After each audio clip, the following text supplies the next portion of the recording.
Welcome to the deep dive. Today, we're really digging into how you can unlock English fluency. For real. We've spent time with, a whole stack of your sources. You've got everything from real chat transcripts to academic studies, expert tips. A really rich mix. Yeah.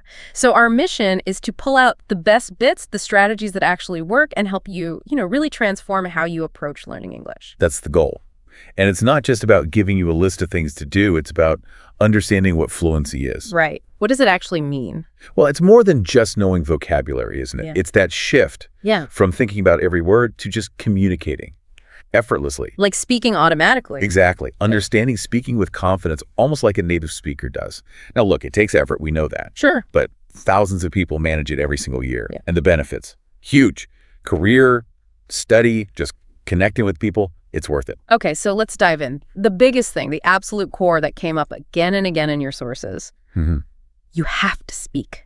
Speak, speak, speak. That's the golden rule, really. Yeah. It can't be stressed enough. It's not just like a nice idea. It's the engine, right? It actually changes how your brain works with the language. Precisely. It builds those connections, makes it automatic instead of conscious effort. But the big question for a lot of people, especially if you're not living in an English-speaking country, is how?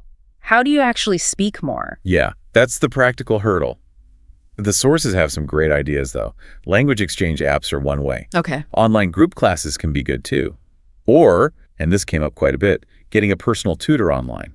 One-on-one sessions. Like through Reply, you mentioned they highlighted the benefits? Exactly. They point out you get that guided practice. You get instant feedback. Yeah. Which is so important before bad habits stick. Right. Stops errors becoming fossilized. And accountability. Someone expects you to show up and practice. Plus, it can be surprisingly affordable. They mentioned tutors starting from around $10 an hour, all different time zones. That makes consistent practice much more realistic for a lot of people. What about practicing on your own, though? Like just you? Oh, yeah, there's value there, too. A really simple, effective technique is just narrating your life in English. Narrating your life? Yeah, silently in your head or even quietly out loud. Describe what you're doing, what you see, what you're thinking. It builds that internal monologue. Interesting. And alongside that active speaking, you need daily immersion. That's non-negotiable. So changing your phone language? Yep. Phone, social media to English. Listen to English music, podcasts, news. Watch movies, TV shows in English. With or without subtitles? Well, for a real challenge, try without. It forces your ear to work harder. All this exposure reinforces what you learn and just gets you used to the sound of English, the rhythm, the flow. Something that really struck me in one of the transcripts, the Natural English Conversation, one was the sheer range of topics. They were talking about hybrid cars, New Year's, lost umbrellas, architecture, all sorts. Everyday chat can go anywhere. It really brings home why you need that varied practice, doesn't it? How do the sources suggest you prepare for that kind of randomness? That's a great point. It shows it's not just about more speaking, but diverse speaking. You need to be ready for anything. So push yourself into different topics. Yeah, seek out conversations about things you wouldn't normally discuss, or even start them yourself. And consume varied content, documentaries, interviews, different kinds of podcasts, not just the news. It builds that wider vocabulary and sort of mental framework for different conversation types. Okay, so speaking is king, but you need fuel for those conversations, especially for the unexpected stuff like hybrid SUVs. Exactly. Which brings us to vocabulary, the building blocks. Your sources seem to really push vocab, maybe even more than grammar sometimes. That's definitely a strong theme. The IJLS study, that's the International Journal of Language and Literary Studies, found reading widely was the most popular and most successful method for learning vocab. Wow, most successful. Yes, 66.7% of people they surveyed preferred it. And it makes sense, right? You learn words in context. Rather than just lists. Exactly. Your brain makes connections. K.R. Mangalam's work also backs this up. Reading builds vocab and helps you express yourself better. So it's deeper than just memorizing? What about things like flashcards? Well, flashcards have a place. But the IJLS study also found listening music, podcasts, audiobooks was almost as popular as reading, about 48.5%. Okay. And speaking to people was equally popular. Again, applying the words, using them. Makes sense. Even keeping a simple vocab journal, writing down useful words, synonyms, how to use them accurately. Top universities recommends that. Interestingly, the IJLLS study found almost no students used physical flashcards daily. Maybe because making them takes time. Could be. But Preply and Gallius do recommend digital flashcards and apps. They're efficient and use spaced repetition, which is great for memory. Spaced repetition, yeah, that helps things stick. And it's not just single words either, is it? Learning phrases came up too. Oh, hugely important. Sentence mining, they call it. Learning chunks of language. Why is that so helpful? Because you can use the whole phrase without having to build it word by word. Preply and EFGoblog really stress this. It makes you sound more natural, more fluent. Less hesitant. Exactly. And then there are idioms like back to the drawing board or being out of the loop. Mastering those really helps you understand the nuances, sound more native, especially, at work or in casual chat. It's the cultural layer of the language. Okay, so you're building the vocab, learning phrases. Then it's about how you say them. Clarity, pronunciation, and of course, grammar. Right. Pronunciation first. It's vital for being understood.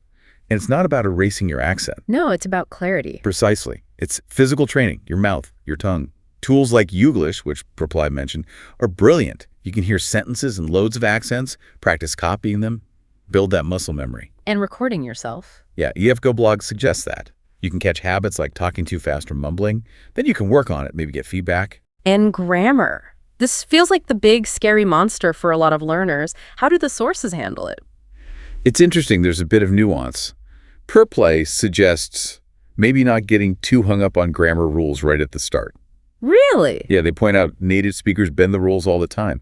The main thing, especially early on, is just being understood. The idea is the rules kind of sink in naturally with enough practice and exposure. Okay, focus on communication first. But then Gallius emphasizes getting a solid grammar foundation and doing exercises. So it's not contradictory, really. More like stages. Exactly. Focus on being understood, communicating effectively first. Let the finer points of grammar come with more practice, more exposure. Don't let perfect grammar stop you from speaking good English. That's a relief to hear, I think. But learning isn't just techniques, is it? There's the whole mental side, the practical challenges, mindset. Absolutely crucial. Lack of motivation, lack of discipline. These are huge. Gallius offers solid advice. Set clear, achievable goals. Reward yourself when you hit them. Find a study buddy. Yes. Accountability partners or groups help massively. And build a consistent schedule, something that actually fits your life. What about forgetting words? That IJLS study mentioned it was common. Very common. And it usually comes down to not enough practice, not enough repetition. The fix. Keep exposing yourself to English and actively use the words you learn in different situations. And that fear of speaking, of making mistakes, that can totally stop people in their tracks. It really can. It's probably the biggest emotional hurdle, but all the sources agree. Mistakes are normal. They're essential. They're how you learn. Stepping stones, not roadblocks. Exactly. Preply, Gallius, EFGoblog, they all say, embrace speaking opportunities, even when it's uncomfortable. You have to push through that discomfort to make real progress. Develop that tolerance for ambiguity, as some experts call it. Push through the awkwardness. Okay, what about practical things, like just finding good resources or finding the time? For resources, Gallius suggests looking at trusted websites, apps, books, and importantly, tap into online communities. See what other learners recommend. Good idea. Time management. Integrate it. Use your commute, your lunch break 5 minutes before bed.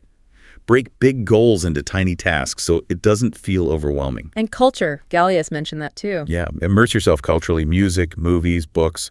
It deepens understanding, makes communication smoother.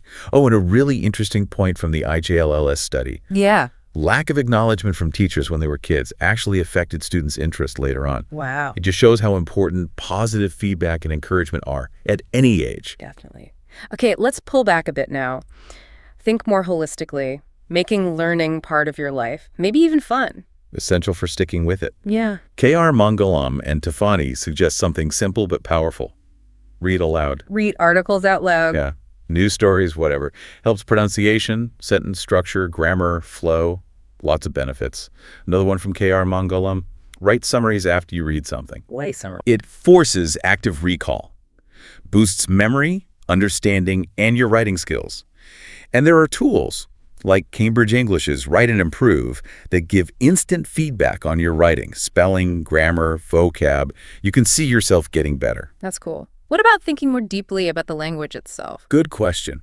Top universities emphasizes being curious. Ask why. Why is this phrase used? Are there alternatives? Don't just accept the first thing you read online. Question it. Develop critical thinking in English. Exactly. And K. links reading to that critical thinking skill too. Beyond study methods, Fluently suggests bigger lifestyle changes. Like what? Maybe finding a job or hobby where you have to use English. Hosting travelers. Setting English-only times at home if your family or housemates are learning too. Really integrating it. Yeah. And through it all, the absolute key, which pretty much all sources touch on, is enjoyment. Make it fun. Seriously, top universities and EF Go say it outright. You learn better when you're having fun. Play word games, sing songs in English, try tongue twisters, give silly impromptu speeches. Anything to stop it feeling like a chore. Precisely. If you enjoy it, you'll keep doing it. And that consistent effort is what leads to real, lasting fluency. Wow, we've covered so much ground. It really feels like becoming fluent isn't some endpoint you reach, is it? It's more of a continuous journey. That's a perfect way to put it. I mean, you're always learning even in your own native language, right? New words, new ways of saying things. Absolutely. Always evolving. And think about the huge range we discussed, from tackling grammar fears to analyzing everyday chats about lost umbrellas. It's a big picture. It really is. So maybe a final thought for you listening right now. We've talked about so many different methods, different mindset shifts. Given all that, and knowing that real English covers everything under the sun, what's maybe one new thing? One new method, or just a change in attitude that you'll try this week, something to make your English journey not just effective, but genuinely enjoyable? That's a great question to leave things on. We really hope this deep dive has given you some fresh ideas, maybe some renewed motivation for your own language journey. Keep practicing, keep exploring, and yeah, try to enjoy it.